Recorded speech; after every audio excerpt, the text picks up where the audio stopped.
आज हम लोगों को ये बहुत बड़ी जिम्मेदारी को आगे निभाना है।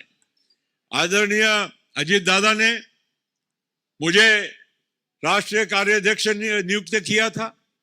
मैं उनके आज अनुपस्थिति में मैं उनको शत धन्यवाद और नमन करना चाहूंगा कि उन्होंने इतना बड़ा विश्वास एक मेरे जैसे व्यक्ति पर उन्होंने दिया था और उस विश्वास को जिस तरह से भी पार्टी के हित में, नेता के हित में, महाराष्ट्र और देश के हित में निभाने के लिए जो भी कुछ यथासंभव रहा वो काम हमने हमेशा किया।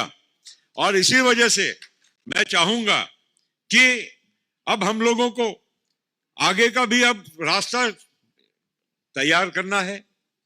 एक राष्ट्रीय कार्याध्यक्ष के नाते मेरी जिम्मेदारी थी, महाराष्ट्र के अध्यक्ष के नाते सुनील तटकरे जी की जिम्मेदारी थी, हमारे वरिष्ठ नेता होने के नाते भुजबल साहब की, मुशर्रफ साहब की, धनंजय मुंडे, दिलीप वलसे पाटिल साहब, ये सब वरिष्ठ जो लोग बैठे हैं, इन और भी नाम है, ये सभी लोगों की जिम्मेदारी थी कि दादा के पश्चात पार्टी को आगे किस दिशा में लेके जाना, किनके हाथ में जवाबदारी देना। और इसी वजह से मैं कह रहा हूं कि तरह तरह के तर्क वितर्क, क्या होगा क्या नहीं होगा, क्या कभी किसी के मन में कभी कोई और विचार कभी आया नहीं। और इसलिए मैं आप सभी लोगों से विनती करूंगा कि हमने अजीत दादा पवार की जगह पर अब हमें राष्ट्रीय अध्यक्ष का चयन करना है। इसीलिए आज का ये राष्ट्रीय अधिवेशन बुलाया गया है।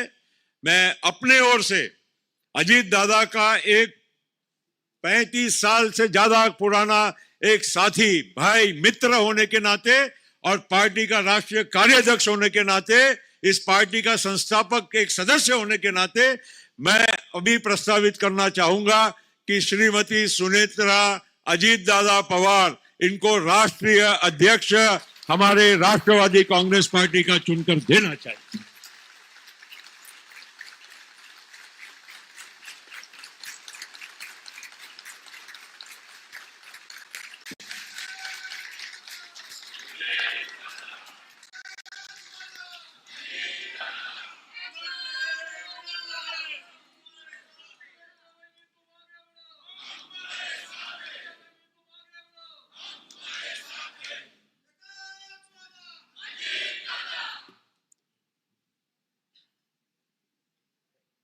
अभी टाळ्या बजा के आपण टाळ्या वाजून या घोषणेचं स्वागत केलं आहे। माझी आपला सगळ्यांना विनंती आहे की एकदा हात वर करून सुद्धा या आपल्या सुनेत्रा वहिनी अजितदादा पवार यांचा राष्ट्रीय अध्यक्ष म्हणून आपला सगळ्यांचा पाठिंबा आहे। बैठ के बोलिए, बैठ के कोणी उभा राहू नका।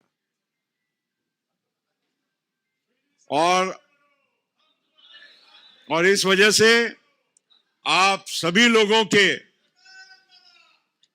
ओर से मैं यहां पर घोषणा करता हूं कि हमारे राष्ट्रीय अध्यक्ष पद पर श्रीमती सुनेत्रा अजीत दादा पवार की राष्ट्रीय अध्यक्ष करके यहां पर चयन हुआ है। She has been elected as the national president of the NCP, Nationalist Congress Party. बहुत बहुत धन्यवाद। जय राष्ट्रवादी। अजित दादा यांच्या चरणी माझी परत श्रद्धांजली, आदरांजली।